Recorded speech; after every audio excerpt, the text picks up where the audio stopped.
This line specially for you mom. मैंने देखा है उन औरतों को जो अलार्म से नहीं बल्कि जिम्मेदारियों से उठती हैं, क्योंकि उन्हें पता होता है अगर उनकी सुबह देर हुई तो पूरा घर देर हो जाएगा। जब पूरी दुनिया गहरी नींद में सोती है तो उनकी 4 बजे नींद टूट जाती है, क्योंकि उन्हें पता है कि उन्हें जगाने वाला कोई और नहीं है। हमारे यहाँ मौसम बदलते हैं, गर्मी, बरसात और ठंड आती है, लेकिन उनका जीवन बिल्कुल नहीं बदलता। आपको क्या लगता है गीली लकड़ियों पे उन्होंने सिर्फ रोटियां सेकी हैं?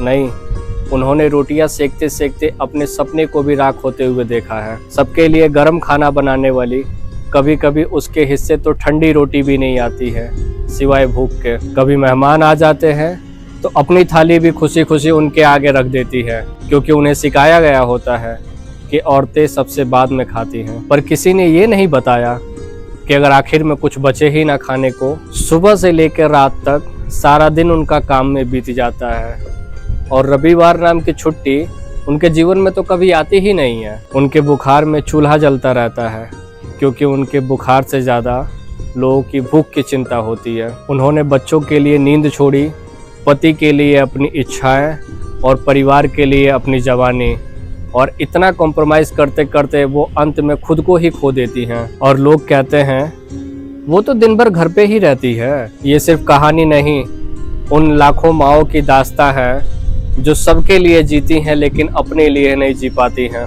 इतना धैर्य, इतना त्याग, इतनी सहनशीलता ईश्वर हर किसी को नहीं देता है, और जिसे देता है उसे माँ कहते हैं। एक औरत हर दिन थोड़ा थोड़ा टूटती है, लेकिन अगली सुबह फिर से वो मजबूत होकर खड़ी होती है। उनके सपनों की कीमत शायद किसी ने नहीं समझी, और ना ही उनके सपनों के बारे में कभी किसी किताब में लिखा गया है, क्योंकि ये कभी किताब में लिखा ही नहीं जा सकता। इसे देखा जा सकता है तो सिर्फ उनके माथे की सिकन और चेहरों पे पड़ी झुर्रियों के माध्यम से। थैंक्स।